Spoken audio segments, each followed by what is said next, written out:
भविष्यावर बोलू काही या कार्यक्रमात संपदा सगळ्यांचं मनापासून स्वागत करते आणि मार्गदर्शक राशीचक्रकार शरदजी उपाध्ये उपस्थित आहेत. आपलंही मनापासून स्वागत.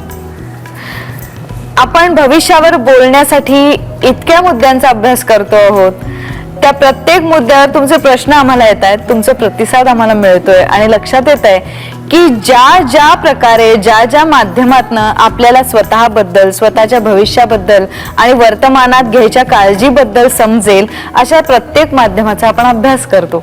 म्हणून तर आपण अगदी मुद्रेचा सुद्धा अभ्यास करतो. महामुद्रा म्हणजे फक्त चेहऱ्याशी निगडित आहे का, इथपासून आपल्या शंकेला सुरुवात होते.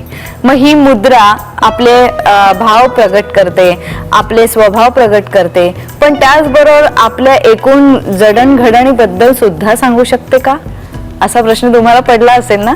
त्याच प्रश्नाची उत्तर आपण शोधतो आहोत आणि त्याच्यात उंची हा विषय आपण घेतलाय.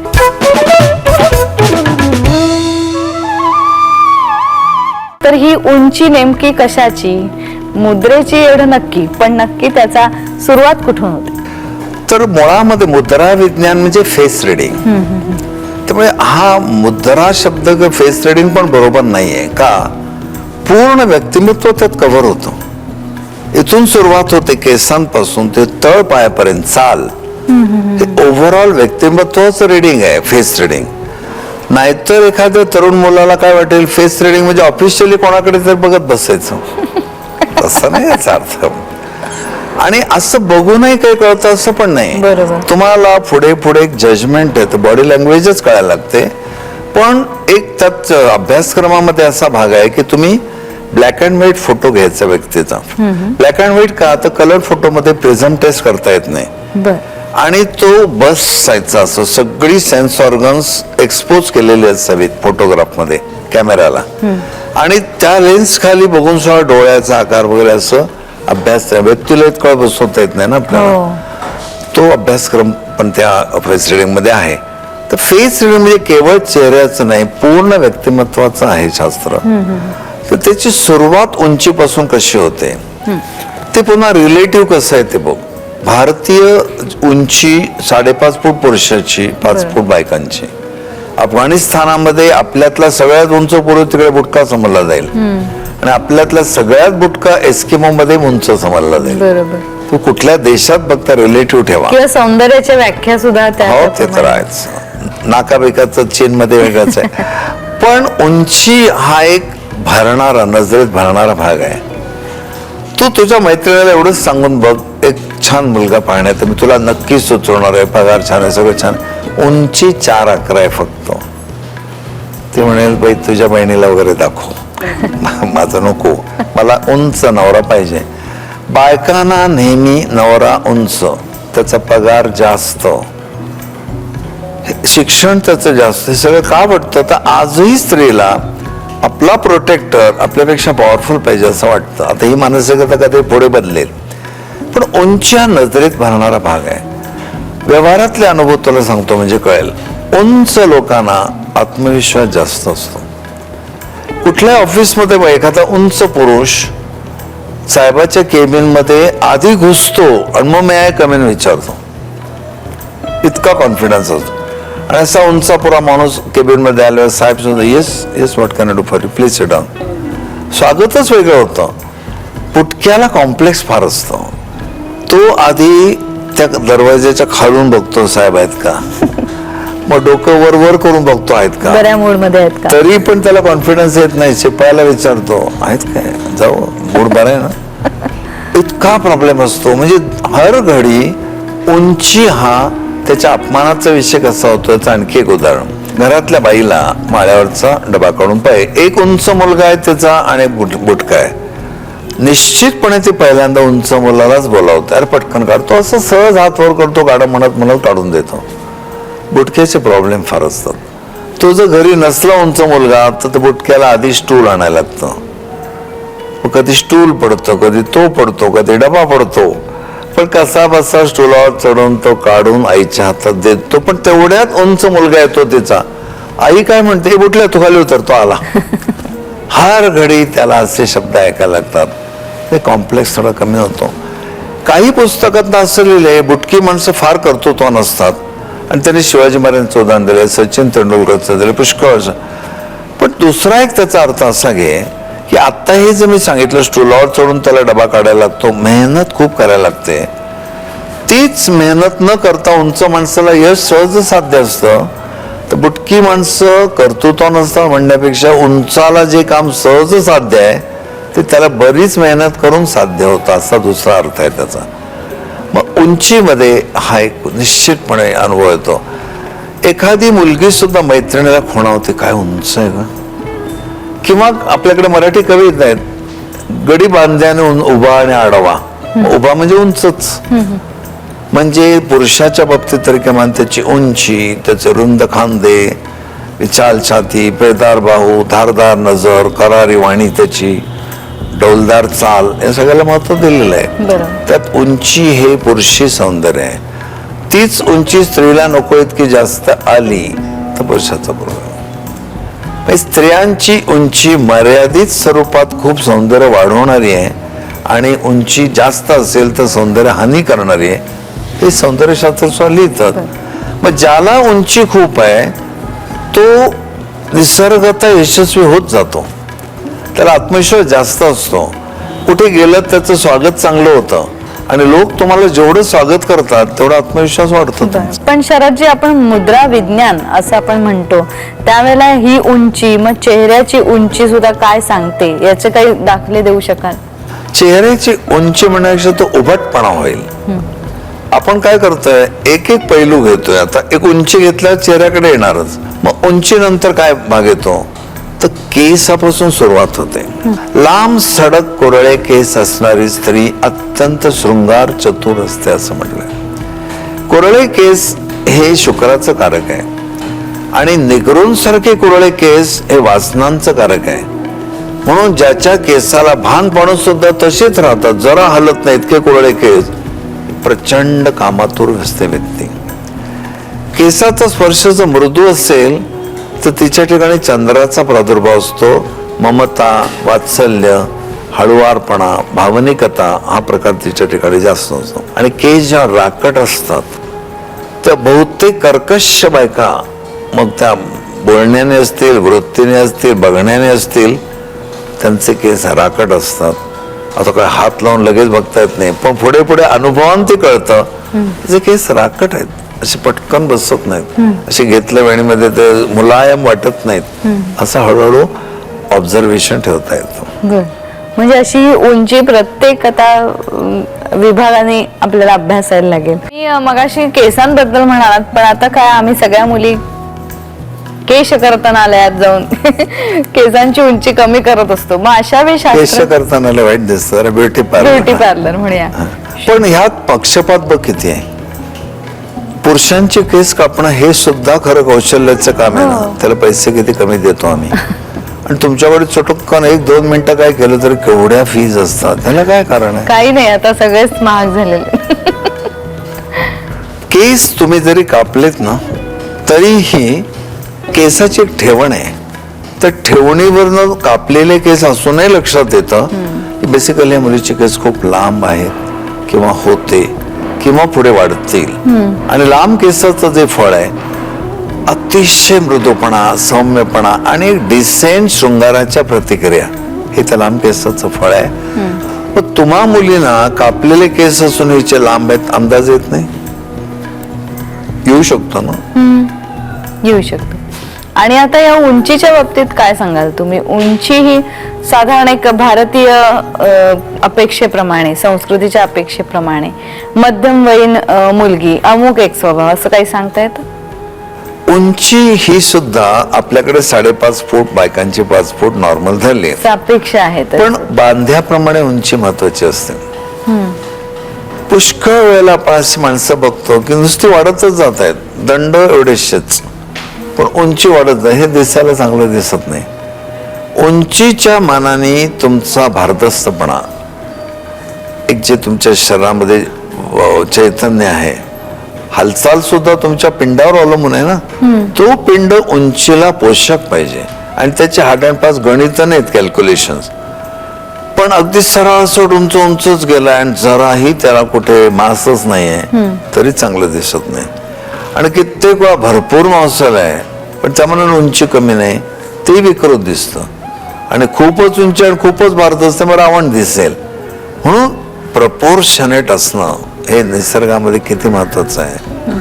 नेहमीच येतो मग पावसाळा हे सृष्टीचे कौतुक जाणं बाळा. तसं प्रत्येक बाळाला जन्म दिल्यानंतर ठरलेलं त्याची उंची फार तर एवढीच वाढेल, त्याची रुंदी एवढीच वाढेल. तो पोळ्या खायला बसला तर फार फार तो 5-6 खाईल. हे निसर्गाने नियंत्रण किती ठेवलंय ना.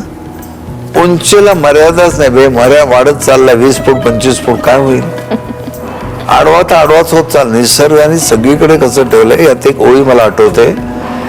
कावडीबुवा महाराज दत्तप्रबोधचे लेखक असं लिहितात, पाहता सागराच्या बळासी क्षणे बुडविले पृथ्वीसी, परंतु सामर्थ्य असोनी मर्यादा उल्लंघिजे. आम्ही काठावर काय इमारत बांधू शकतो, समुद्र मर्यादा क्रॉस करणार नाही ही खात्री असते. थोडंफार ह्युमन बॉडीमध्ये तसंच आहे पण आपणही आपल्या व्यायामाने आपल्या प्रयत्नाने हे मेंटेन करावं. पण या जी आहे जी प्राप्त झालेली उंची आहे याच्यावरनं आपण भविष्यावर जर बोलतो आहोत तर काय भविष्यावर बोलण्यापेक्षा आपण स्वभावावर जातोय.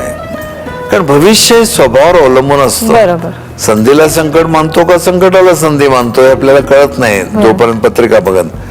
तर त्याच्या उंचपणाचं एक वर्णन मी तुला दिलं. बुटकेपणामध्ये न्यूनगंड हाही सांगितला. मध्यम उंचीमध्ये काही फारसा हा असा भाग येत नाही, जसं एक नॉर्मल लाईफ असतो तसं. पण विशेष उंची विशेष बांधायचे काही स्वभाव पण आहेत ना. आता उंच माणूस आहे, मस्त बॉडी कमावलेला आहे, तो कशाला नम्रतेने हाजी हाजी करत फिरेल. तो टगेगिरी करतच फिरेल किंवा निदान अन्याय सहन करणार नाही. हा एक निसर्गाचा स्वभाव बनतो आणि तो आपल्या व्यक्तिमत्वावरच अवलंबून असतो स्वभाव. म्हणून प्रथम स्थानामध्ये अग्निराशी असतात जन्मकुंडलीतल्या व्यक्तीला उंची चांगली असते. आणि प्रथम स्थानी पृथ्वी राशी असतील 2, 6, 10 वृषभ, कन्या, मकर तुलनेने उंची कमी असते. मग ज्योतिषात भविष्यावर बोलू काय मध्ये याचं रूपांतर कर. मेष, सिंह, धनु राशी प्रथम स्थानी म्हणजे त्या लग्नाचे लोक उंच बांध्याचे आत्मविश्वास असणारे असतात. वृषभ, कन्या, मकर लग्नाचे लोक तुलनेने न्यूनगंड भयगंड असणारे असतात. हाच पुढे ज्योतिषात रूपांतर होतं.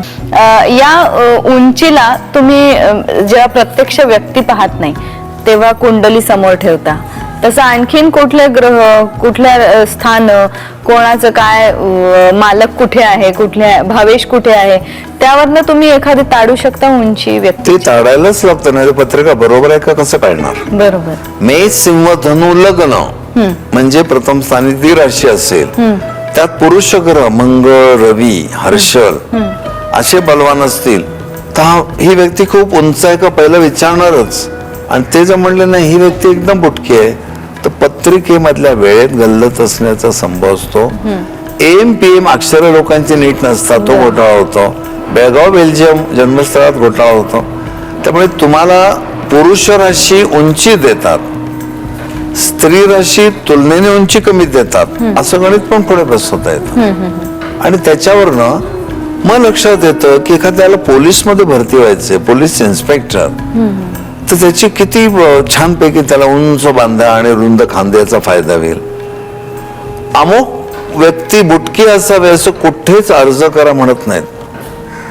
मिनिमम उंची छाती किती पाहिजे अमुक तुम्हाला सगळं पोलीस मिलिटरी याच्यामध्ये लिहितात. बुटक्या व्यक्तीने अर्ज करावा, बुटक्या व्यक्तीला त्वरित स्वीकारले जाईल असं कधी होत नाही. हे स्वभाव तुमच्या जन्मकुंडलीवर नाही कळतातच.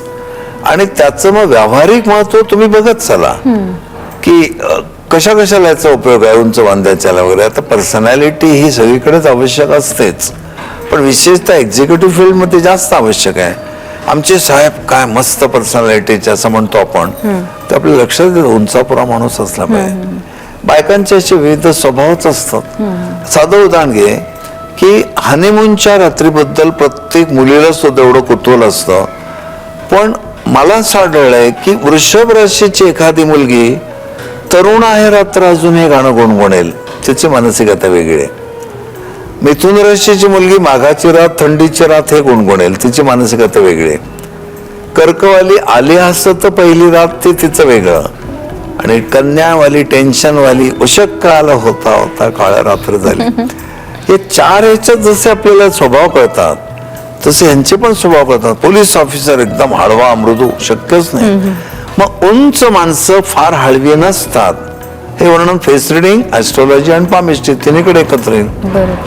उंच बांधा आणि रुंद खांदे असलेल्या व्यक्ती इमोशनल नसतात, करारी असतात आणि आत्मविश्वास खूप असणारे असतात. ह्यात लॉजिक आहे. आता याच्यात मी मालिकाही बघते म्हणूनही आणि वर्णनही ऐकलेत की बरेचसे जे स्वामी घ्या किंवा महात्मे घ्या त्यांना आजानुबाहू पण म्हणते, म्हणजे ज्यांची हाताची उंची खरं तर ती लांबी पण अगदी गुडघ्याला पुरेल एवढी आहे.